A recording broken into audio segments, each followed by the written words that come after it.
प्रेम से बोलिए शंकर भगवान की जय। माता गौरा पार्वती गणपत ललनमा की जय। हर हर महादेव। देवादिदेव महादेव जी के चरण में प्रणाम करती हूँ, मेरा प्रणाम स्वीकार हो। माता गौरी पार्वती के चरण में प्रणाम करती हूँ, मेरा प्रणाम स्वीकार हो।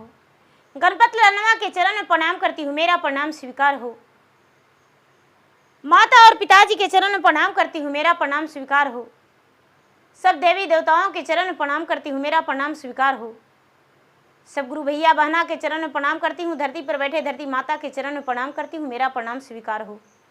गुरु भाई बहना, मैं एक कथा सुनाने जा रही हूँ, इस कथा को पूरा सुनिए और रहस्य जानिए। हर हर महादेव। गुरु भाई बहना, एक राजा थे। राजा साहब की 4 रानियां थी, लेकिन 4 रानी कैसे थी? राजा साहब 4 ब्याह एक बार नहीं किए थे। राजा साहब निसंतान थे, राजा का संतान नहीं होता था। जब राजा का संतान नहीं होता था तो राजा संतान के लिए 4 विवाह किए, लेकिन होता है क्या, चारों से भी संतान नहीं हुआ। एक दिन के बात है कि राजा अपने दरवाजे पे बड़े उदास मन से बैठे हुए थे। राजा बड़े उदास मन से बैठे हुए थे। ए दीदी, राजा के जहां तक आंख से आंसू गिर रहा था कि इतना सुंदर तन मेरा बेकार है जब मेरा संतान नहीं है तो क्या होता है दीदी। राजा साहब मन ही मन सोच रहे थे कि अपना प्राण को त्याग कर देंगे।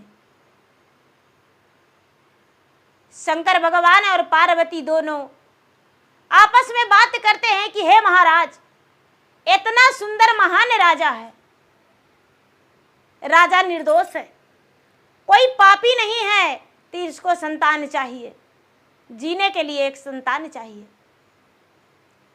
शंकर भगवान कहते हैं कि संतान तो दे देंगे गौरी, लेकिन राजा उस संतान को कदर नहीं कर पाएगा। देवी पार्वती कहते हैं कि महाराज आप देकर तो देखिए।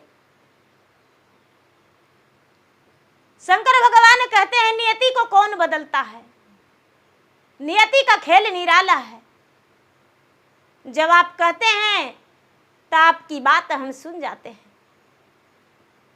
एक गुरु भाई बहना, राजा साहब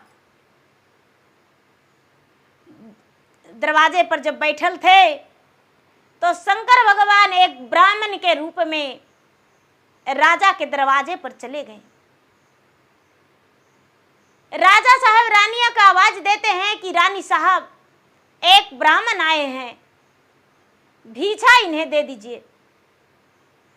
ब्राह्मण कहते हैं कि हे राजन, मैं बहुत भूखा हूं,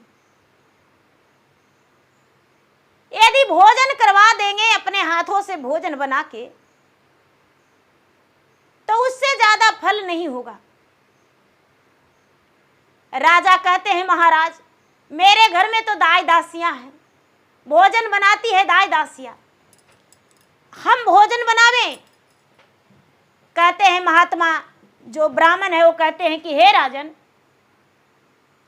दाई दासिया के बनाए हुए भोजन तो आप करेंगे, लेकिन हम तो आपके हाथों से भोजन करेंगे। यदि आप में क्षमता है तो आप अपने गृह मकान से भूखे व्यक्ति को ना चलावेंगे। कहते हैं ठीक है महाराज, हम आपके लिए भोजन बना देंगे। ब्राह्मण कहते हैं कि हे राजन, हम ऐसे भोजन नहीं करेंगे, ये अन्न है जो प्रजा का है, आपका नहीं है, आपका मेहनत का हम अन्न का भोजन करेंगे। राजा कहते हैं महाराज, आपके लिए हम कुछ भी कर सकते हैं। राजा तुरंत राजवस्त्र उतार दिए और बोले कि हे महाराज, बस एक दिन का वक्त दीजिए, आपका भोजन हम कराएंगे, आज ही शाम में भोजन करा देंगे। राजा राजवस्त्र उतार के और एक फटी पुराने धोती पहन के राजा निकल गए। एक किसान के पास गए, कहते हैं कि भैया हमको आप आज काम किसान कहता है, अरे मूर्ख, मुझे तो खुद नहीं रोटी मिलता है, हम तुम्हें कहां से देंगे। किसान ने काम नहीं दिया। एक कुम्हार बर्तन बना रहा था, कुम्हार के पास राजा गए कि कुम्हार भैया, आप मिट्टी कोड़ रहे हैं, आपका मिट्टी कोड़ के हम आपके दरवाजे तक पहुंचा देंगे, क्या आप मुझे काम देंगे। कुम्हार कहता है, भैया सुबह आग जुड़ता है तो शाम नहीं, हम आपको काम नहीं दे सकते हैं। बढ़ई के पास गए, बढ़ई भी नहीं दिया। एक तेली था दीदी साहब जी, उसका एक बैल बीमार था, साहब जी का बैल बीमार था। राजा साहब जी के पास गए और बोले कि भैया आज मुझे कोई काम देंगे। साहब जी बोला, हाँ काम तो मेरे पास है, लेकिन तुम्हारा शरीर काम लायक नहीं है। राजा नहीं कहते हैं कि हम राजा हैं। यदि चाहो तो मेरा बैल के बदले केलुआ में जोत देंगे और पूरी दिन केलुआ चलेगा, उसके बाद 2 पैसे शाम के तुम्हें देंगे। यदि मेरा काम तुम्हें मंजूर है तो ठीक है, और नहीं तो हम तुम्हें काम नहीं देंगे। राजा सोचते हैं कि आज मेरे द्वार पे एक ब्राह्मण भूखा है, उनका भोजन कराना है, तो हमें रात भर के दिन भर केलुआ चलना होगा। राजा साहब केलुआ में जोता गए। जो साहब जी था वो केलुआ में जोत दिया। पूरा दिन राजा केलुआ चले, चलते चलते पूरा पाँव में छाला पड़ गया, रक्त गिरने लगा, कंधा जो है फूल गया, आंख में टेकनी लगा दिया था, आंख सूज गया, राजा का शरीर एकदम प्रस्त पड़ गया। जब शाम हुआ तो राजा 2 पैसा लेकर दुकानदार के पास गए, चावल और चीनी लेकर आ गए।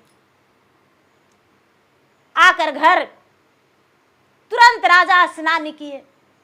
रानी कहती है, महाराज ये हाल आपका कैसे। राजा बोले, चुप, थोड़ा सा आवाज नहीं, एक भूखा ब्राह्मण मेरे दरवाजे पर है और उनके लिए मैं मेहनत करने गया था। रानी बड़ा नारुष्ट होकर बोली। राजा कहते हैं, कोई आवाज नहीं, हम भोजन कराएंगे उन्हें, मैं अपना मेहनत का रोटी उन्हें खिलाना चाहता हूं। बड़े प्रेम से राजा गाय के पास गए दूध निकालने के लिए। गाय तड़से ताड़ मार दी। ब्राह्मण कहते हैं, हे राजन, गाय तब्बे आपका दूध देगी जब उसे आप भोजन देंगे। गाय कभी आप दूध नहीं दुहे हैं गाय का, तो गाय आपको दूहने नहीं देगी। राजा बड़े प्रेम से उसको सानी लगाए, गाय खा ली, उसके बाद दूध निकाले। अब राजा एक वृक्ष पे जाकर लकड़ी तोड़ के और भोजन ब्राह्मण को करवाने लगे। जब भोजन करवाने लगे, गुरु भाई बहना भोजन परोसे, तो ब्राह्मण कहते हैं कि हे पुत्र, भोजन 5 थाली में परोसो। राजा कहते हैं, महाराज आप तो एक ही हैं, तो 5 थाली में भोजन परोस कर क्या करेंगे। राजा के बात सुनकर ब्राह्मण कहते हैं कि हे राजन, पहले परोसो। तो राजा परोस दिए। जब राजा परोस दिए तो राजा की तो 4 रानियां थी। ब्राह्मण कहते हैं कि ये 4 थाल हो गया 4 रानी के लिए, अब 1 थाल आपकी हो गया, अब मेरे लिए और 2 थाल निकाल दो। राजा फिर से 2 थाल निकाल दिए। 2 थाल में 1 थाल ब्राह्मण गौ को भेज दिए, दे दिए, और 1 थाल अपना भोजन किए। चारों रानी में से जो छोटी रानी थी दीदी, छोटी रानी को घर में कोई दर्जा नहीं देता था। छोटी रानी उस वक्त काम में बिजी थी। राजा सब रानी को बुलाए, सब रानी भोजन कर लो, सब रानी एक खीर को खा लो। छोटी रानी कहती है कि महाराज थोड़ी बर्तन साफ कर रहे हैं, बर्तन साफ करके खा लेंगे। जब तक तीन रानी क्या की कि छोटी रानी का खीर झट झट थाल में से अपना थाल में ले ली और सब खा गई। क्या होता है दीदी, जब छोटी रानी का काम का क्लियर हो गया उधर, तो राजा से बोलती है, स्वामीनाथ आप बोले थे कि थाल में खीर परोसा है, तो कहाँ है? राजा बोले, अरे आपके लिए तो था। नहीं महाराज, नहीं है, नहीं भोजन है मेरे लिए।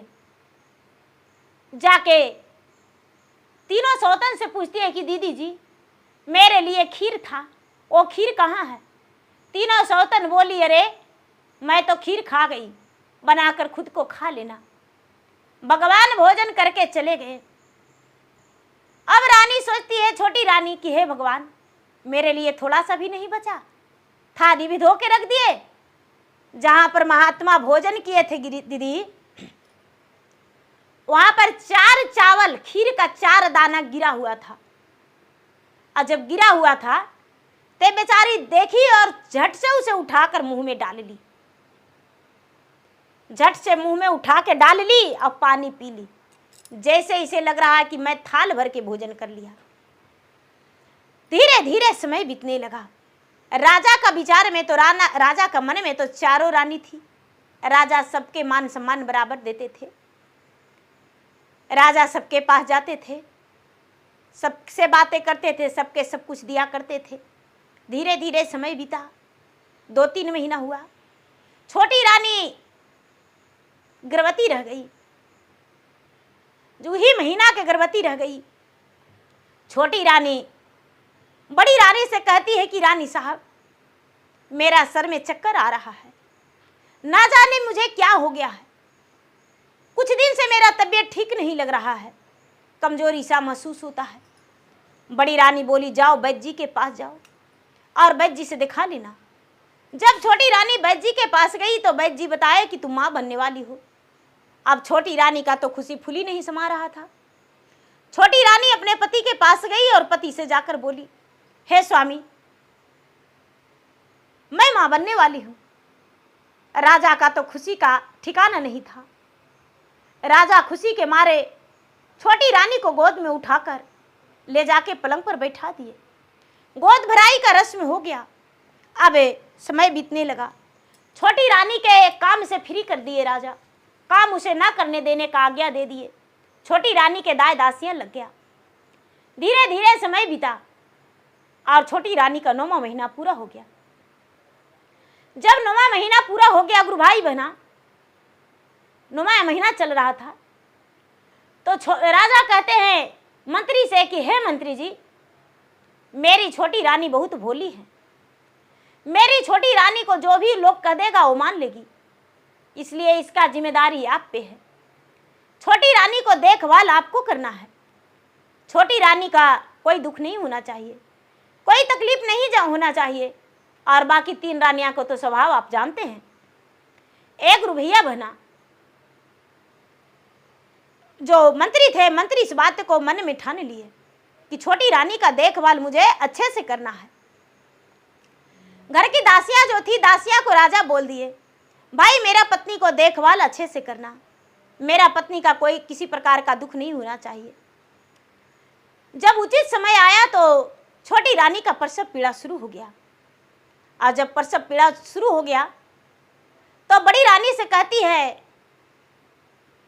कि रानी साहब मैं दर्द से व्याकुल हूँ, मुझे रहा नहीं जा रहा है, लगता है मेरा प्राण जो है छटपट हो रहा है। बड़ी रानी समझ गई, लगता है कि इसे बच्चा जन्म देने का समय आ गया है। बड़ी रानी राजा के पास गई और बोली, राजा साहब आज तो बड़ा दुख की बात है, ये दुख मुझसे सहा नहीं जा रहा है, लेकिन क्या करूं। चले भी जाएंगे तो आप बोलेंगे कि चल गई छोड़कर। मेरा मैके से एक चिट्ठी आया था और मेरी माँ का प्राण निकलने वाला है, क्या एक बार मेरी माँ से आप मिल लाएंगे। उसमें लिखा था कि आपसे मेरी माँ मिलना चाहती है और मेरा लिखा एक खत मेरे माँ को दे दीजिएगा। वो पढ़ लेगी, क्योंकि मैं नहीं जा सकेंगे। एक गुरु भैया बहना, रानी खत लिखकर अपना पति को दे दी। राजा खत लेकर एक बार ना सोचे ना समझे बड़ी रानी को मैका चले गए। जाते ही राजा देखते हैं कि अरे उसकी सास तो बड़ी अच्छी है, मीठी मीठी बात कर रही है, पैर धोने के लिए पानी दी। खत देते ही जब उसकी माँ पढ़ी तो कहती है कि बेटा आप नहीं आते तो आज मेरा प्राण निकल जाता। बेटा आज मत जाइए घर, आज मत जाइए, कल जाइएगा। बेटा अपना बेटा से ज्यादा आपको हम मानते हैं। बेटा यदि आप रह जाएंगे तो आपका चेहरा देखकर, मुख देखकर मेरा बीमारी ठीक हो जाएगा। राजा सोचते हैं कि हे भगवान, एक दिन में क्या बिगड़ेगा, एक दिन की तो बात है। क्या होता है दीदी, छोटी रानी यहाँ पर सब पीड़ा से बेचैन थी। राजा ससुरारी चले गए और राजा के न होने पर ही छोटी रानी बच्चे का जन्म दे दी। 4 संतान का जन्म दी, 3 पुत्र और 1 पुत्री, 3 पुत्र और 1 पुत्री, 4 संतान का जन्म दी। और बड़ी रानी और मंझली रानी और संझली रानी जब देखी तो उसका तो कलेजा फट के चूर चूर हो गया। बाप रे बाप, ये छोटकी रानी 4 संतान के जन्म दिया है। राजा तो जीवन में हम लोग तीनों का नहीं लगाएंगे। दाई दासी को छुट्टी पर झट से रानी भेज दी। और क्या करती है दीदी कि बड़ी रानी चारों के कपड़ा में लपेट के और एक डलवा में रख के और फेंकने जा रही है, फेंकने जा रही है। गुरु भाई बहना, रास्ते में दासी मिल गई। रानी साहब कहाँ लेकर जा रहे हैं, क्या लेकर जा रहे हैं, कचरे। बड़ी रानी सोचती है कि नहीं नहीं, इसको बता देंगे तो राज खुल जाएगा। नहीं नहीं, कचरे नहीं, कुछ फूल है इसमें, बड़ी रानी दे दीजिए हमको। अब झिक्का तोरी करने लगी और झिक्का तोरी करने पर रानी का पैर फिसल गया और रानी गिर गई। चारों बच्चा कहाँ कहाँ करके रोने लगा। रानी साहब ये सब, अरे दाई इसे ले जाकर जल्दी से नदी में दबा देना, और नहीं तो राजा साहब छोटी रानी को मान सम्मान दे देंगे और छोटी रानी को रानी घोषित कर देंगे और मेरा मान सम्मान सब खत्म हो जाएगा। एक गुरु भैया बहना, छोटी रानी के बड़ी रानी के जलन हो गया छोटी रानी से। कहती है दाई की नहीं नहीं रानी साहब, बड़ी तपस्या के बाद तो कुल दीपक आया है, ऐसा मत कीजिए। बड़ी रानी बोली यदि ऐसा करना है तो ठीक है, नहीं तो तुम्हें चोरी का क्लेम में फांसी पर चढ़वा देंगे। दासी डर गई और रानी का सिर से टोकरी ले ली। रानी ने गले के हार उतार कर दे दिया कि लो तुम्हारा इनाम। अब टोकरी लेकर दासी चली गई नदी के किनारे, और जैसी नदी के किनारे टोकरी रखी तो बड़ा जोर से आंधी आ गया और दासी का आंख में धूल पड़ गया। टोकरी में से ना जाने बच्चा कहाँ चला गया। दासी लौट के चल आई। बड़ी रानी पूछी क्या बच्चे को नदी में तूने अच्छे से दबा दी थी? हाँ रानी साहब। अब क्या होता है दीदी, राजा जब दूसरा दिन आए बड़ी रानी के मैका से, तो यहाँ छोटी रानी का जब होश आया तो उसका संतान नहीं था। गुरु भाई बहना, बड़ी रानी कहती है कि राजा साहब आज का नजारा देखने लायक है। क्या? जब आप उधर गए तो छोटी रानी तो इतनी मोटी तकिया लेकर रहती थी, कोई उसका पेट में बच्चा नहीं था। झूठी नाटक की कि मेरा प्रसव पीड़ा हो रहा है, और मैं डगरीन को बुलाया। डगरीन आई तो उसका पेट में से इतना मोटा तकिया निकाल दी। राजा का गुस्सा सिर पे चढ़ गया। राजा का आंख से जैसे रक्त गिर रहा है गुस्सा के मारे। राजा तनिक देर नहीं किए, रानी को चाबुक से मार के और कारागार में डाल दिए।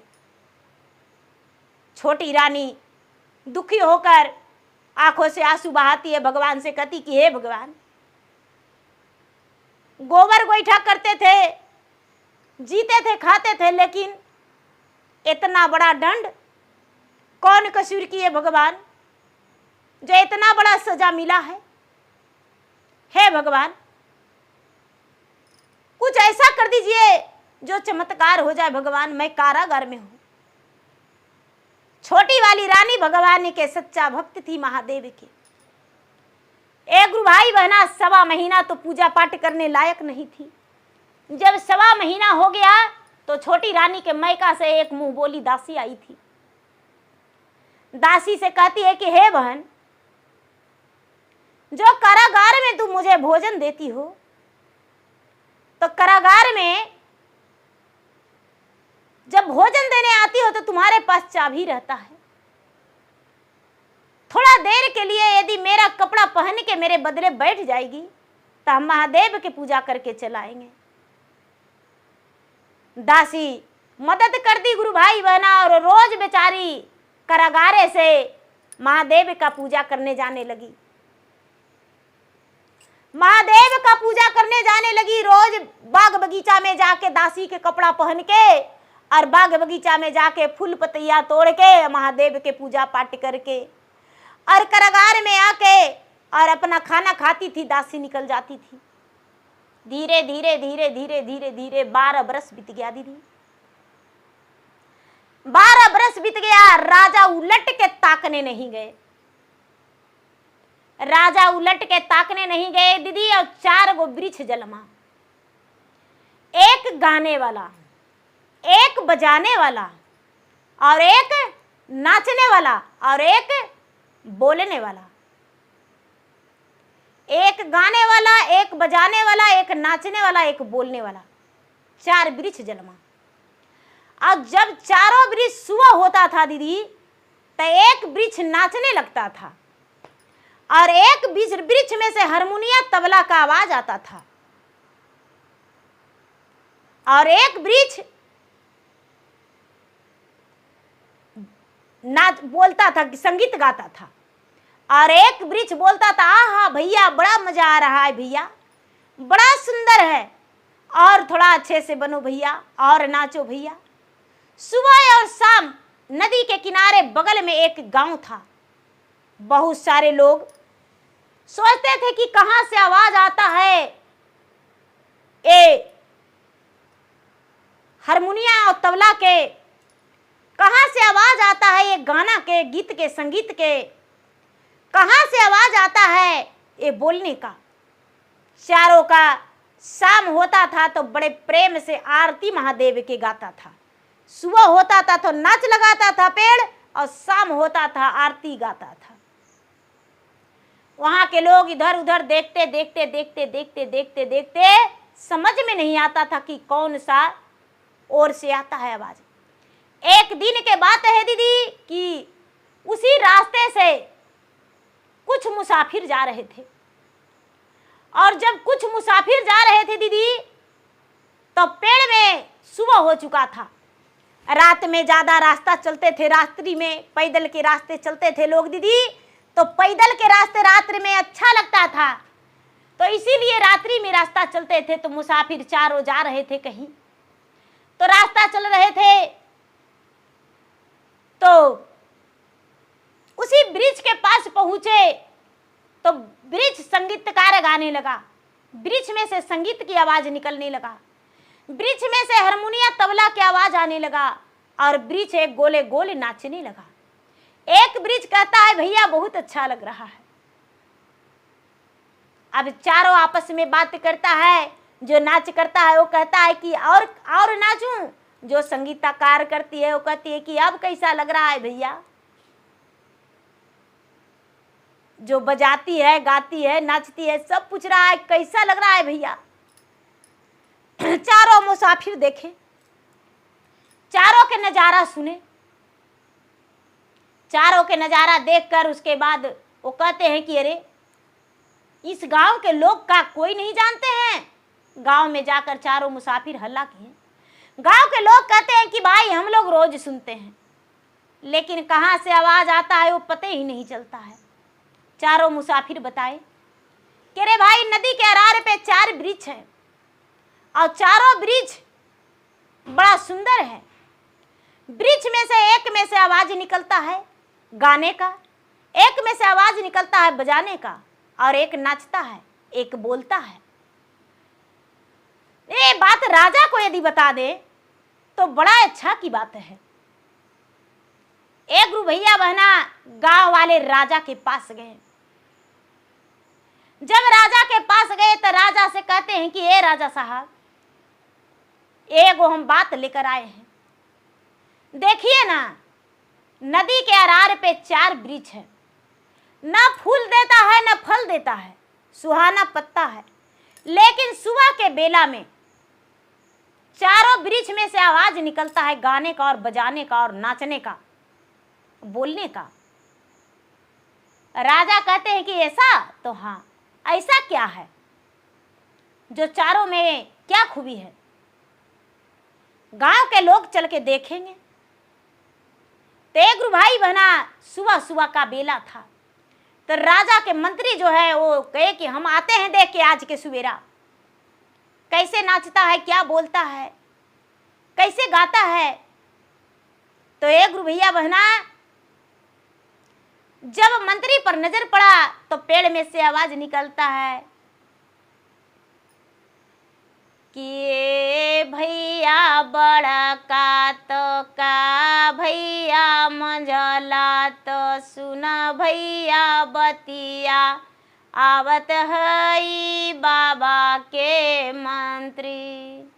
देख ली है नचिया सुन ली है आवाजिया कटा दी है पेड़ावा चल जइए हमारो प्राण मिट जई है माता के नाम नवही महीना माता ओद्रा में रखलन नाही पिलावलन दूध नाही खेलावलन गोद नाही में देखलन मुँह पिता कसैया जेलवा में डाललन मारिए कटिए मारिए मारिए पिता देह फारी दिहलन माता दुखी है हमार बदला ले हवा सौतेली माय। एक गुरु भाई बहना एक पेड़ जो बोल रहा है छोटा वाला, मंत्री सुने तो कहते हैं कि अरे ये कुछ तो राज है। जाके राजा से बोले कि ये राजा साहब, पेड़ तो हम नहीं नाचते देखे और नहीं तो बजाते सुने, लेकिन पेड़ में से कुछ आवाज आता है। पेड़ में से आवाज आता है। एक गुरु भाई बहना तीनों रानी कहती है कि हम उस पेड़ को देखने जाएंगे, मेरा रोपल पेड़ है, हम पेड़ देखने जाएंगे, कल हम जाएंगे। तो सवेरा हुआ तो तीनों रानी जा रही है देखने। हमारा रोपल पेड़ है तो वो तो मेरा देख के और तुरंत बोले लगेगा, नाचे लगेगा, गावे लगेगा। तो देखता है पेड़ तो कहता है कि ए भैया बड़ा का भैया मंझला तो सुना भैया बचना हमार आवत है मोरो सौतेली माय माता के दुश्मना माय ये मोरा पसवा बाजी है न बजवा हमार गई है न गीतिया तू आज नहीं नचिया भोरे भी नुसार बाबा के बतिया तू ना भूलइहा माता के मारलन देह फरी दिहलन जेल बंद कैलन। माता जन्मा दिहलान, दूधना पीलावालान, गोदना खेलावालान, मुख नाही देखलन, कौनो सुख ना पाएलन, लेबई बदला चुकाय। एक गुरु भैया बहना, जब तीनों रानी सुनी तो आग बबूला हो गया कि रे ऐसे बोलता है। आके बोला, ए राजा साहब, चारों पेड़ जो है कटवा दीजिए। राजा कहते हैं नदी के अरार पर पेड़ है, कैसे कटवा देंगे, कैसे कटवा देंगे, नहीं कटवाएंगे, हम भी देखने जाएंगे। पेड़ कब नाचता है, कब गाता है, कब बजाता है, हम देखने जाएंगे। तो राजा सवेरा होते ही जाने लगे। जब राजा गए तो फिर से बोलता है, ए भैया बड़ा का भैया मझला, सुना भैया बतिया हमार, आवत हैं ये पिता हमार, पिताजी आई हैं जड़िया कटई हैं, मिटी जई हैं नममा निशान, माता के मारी देह फाड़ी दियालन, जेल बंदा कैलान, माता जनम दिले, गोदना खेलावाले, दूधना पीलावाले, नहीं देखले मुखवा हमार, लेवे में बदला चुकाय। एक गुरु भैया बहना, राजा कहते हैं कि नाचता कहाँ है, कुछ तो आवाज आता है, कुछ तो बात है। सारा गांव के लोग जाते हैं दीदी उससे पेड़ के पास और इस बात को सुनते हैं। मंत्री का मन में लगने लगा कि कुछ तो बात है, कोई बहुत बड़ा राज है जो इतना बड़ा है। राजा से कहते हैं कि हे राजा साहब, मेरा बात मानिए मत मानिए, लेकिन राजा साहब हम लोग का गलती कुछ है।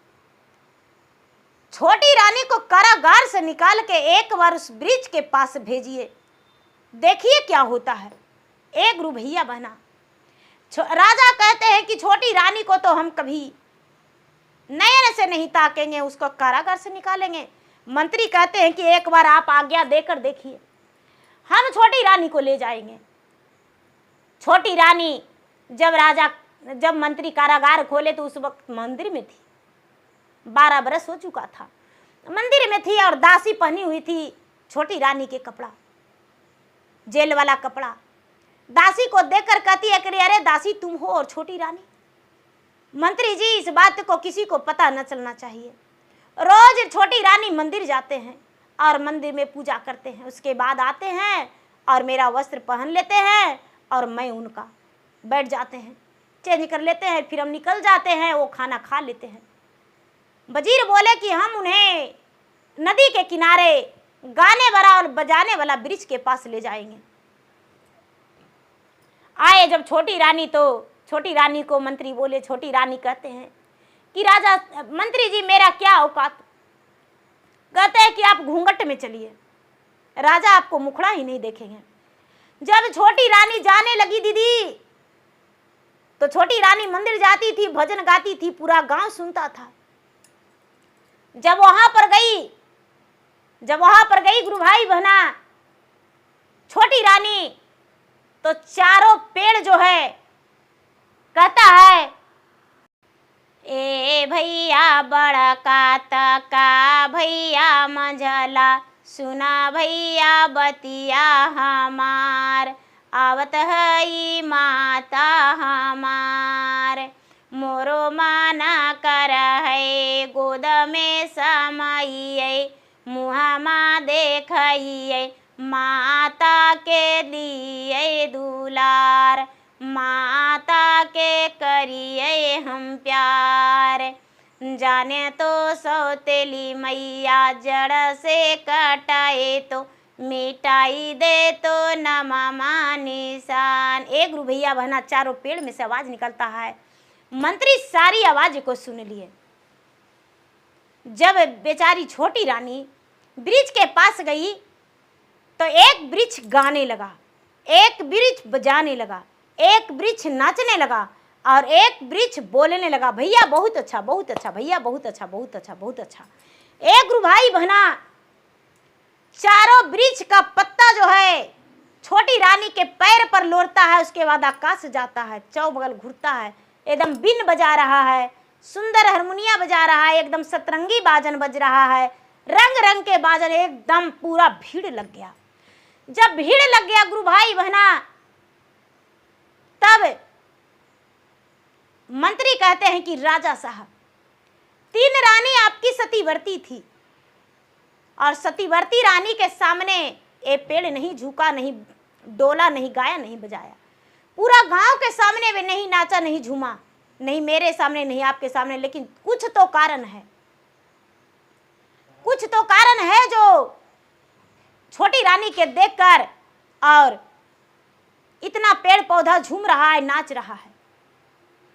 गुरु भाई बहना, राजा छोटी रानी के सामने जाकर हाथ जोड़ के कहते हैं कि हे प्राण प्रिय, मुझसे तो गलती हुआ है, लेकिन ये क्या राज है।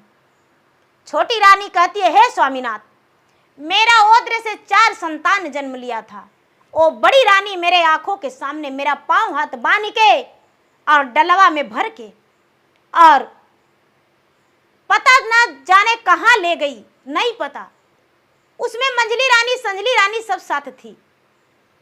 लेकिन राजा साहब मुझसे पूछने के बगैर, जाने बगैर मुझे मार पीट के और मुझे शरीर को बर्बाद कर दिए और कारागार में डाल दिए, मुझे बोलने का मौका नहीं दिए। राजा साहब, मेरा वही 4 संतान है जो मिट्टी में लाके दबा दिया है। एक गुरु भाई बहना, राजा रानी के सामने हाथ जोड़ के कहते हैं कि अभी भी कुछ नहीं बिगड़ा है, पेड़ से प्रार्थना करो। छोटी रानी कहती है कि तू मेरा बेटा है, मेरा बेटी है, मुझे पता है। मेरा ओद्र से 3 पुत्र, 1 पुत्री जन्म लिया था, और मैं क्या करूं जिसमें तू बाहर आ जाएगा। पेड़ बोलता है कि माँ, आज तक मेरा जी तरस रहा है तुम्हारा 1 बूंद दूध के लिए। तू अपना दूध वृक्ष पे डाल दो माँ, और फट के हम निकल जाएंगे। मुझे बंसती माता इस वृक्ष में जन्म दे दिए है माँ। बंसती माता के पास हम पोसा पला रहे हैं, और इस वृक्ष के रूप में मुझे माता खड़ी कर दी है, बंसती माता। एक गुरु भैया बहना, छोटी रानी क्या करती है कि मंदिर से आवे की थी, एक कन्या भी ग्रहण नहीं की थी। भगवान महादेव के नाम लेती है, माता गौरी के नाम लेती है, और अपना सीना से दूध कहती है, हे माता, सूखा नदिया में धारा बहा दो, सूखा नदिया में नाव खिला दो, और मुझे खेवैया बना दो माँ, और खेवैया का सहारा दे दो माँ, ये मेरा पुत्र है। रानी, छोटी रानी क्या करती है, अपना सीना से दूध चारों वृक्ष पे दे देती है। चारों वृक्ष फट जाता है गुरु भाई बहना, और चारों 3 पुत्र 1 पुत्री निकल के और माता के गोद में लिपट जाता है। 3 रानी जो है अब वहां से भागने लगती है, भाग के राजमहल आ गई। राजा कहते हैं कि इतना बड़ा सच मुझे पता नहीं था। मंत्री बोला, राजा साहब, मैं कई बार आपको समझाने का कोशिश किया कि छोटी रानी निर्दोष है, लेकिन आप कभी मेरा बात को नहीं माने। राजा साहब तुरंत पचबजना लाए और सबको, बच्चन को धूमधाम से अपना गोद में उठा के ले गए। एक का छोटी रानी और पुत्र को 2 गो के कंधा पर और 1 गो के गोद में, 3 गो के राजा और बेटी को छोटी रानी घर ले गए। राजा खुद अपने हाथों से छोटी रानी को और चारों बच्चन को आरती उतार के घर में प्रवेश किए, और कहते हैं कि अब बताइए छोटी रानी, ये 3 रानी को क्या सजा होना चाहिए। छोटी रानी बोली, हे महाराज, छोटी रानी, हम तो घर की दासी के बराबर हैं, 12 बरस कारागार में रहे हैं, हम क्या बताएं, आप तो राजा हैं, पूरे प्रजा से इंसाफ करवा लीजिए, जो प्रजा कह देंगे वही मुझे मानना होगा। प्रजा लोग से पूछा गया तो बोला कि राजा साहब, तीनों रानी आपका हत्यारिन है, तीनों को फांसी का सजा दे दीजिए और नहीं तो राज से निकाल दीजिए। तीनों रानी को राजा एक हाथ कटवा के और नाक कान कटवा के, बाल मुंडवा के, चूना के टीका लगवा के और हाथ में हारमोनिया के कटोरा दे के तीनों रानी को निकलवा दिए। तीनों रानी को नगर में ढिलवरा पिटा दिए कि जो भी इसे भीछा देगा अपना राज में उसे राज से निकाल देंगे। और छोटी रानी को राज वस्त्र दे दिए। छोटी रानी राजमाता बन गई, राजरानी बन गई। और तीनों रानी भिखारिन बन के दर दर ठोकरे खाई। अब राजा चार संतान और एक रानी के साथ सुखी जीवन बिताए और जन्मों जन्मांतर तक साथ रहे। छोटी रानी जीवन भर सुखी जीवन बिताई, लेकिन 12 वर्ष कारागार में रही। तो देखिए गुरु भाई बहना, मेरा वीडियो अच्छा लगे तो मेरा वीडियो को लाइक करें, शेयर करें। यदि चैनल पर नए हैं तो चैनल का सब्सक्राइब करें, बेल आइकन घंटी को दबाएं, जो कि मेरा वीडियो का नोटिफिकेशन सबसे पहले आपके पास जाए, आप मेरा वीडियो सुन सके। कमेंट बॉक्स में हर हर महादेव, जय शिव गुरु जरूर लिखे। धन्यवाद।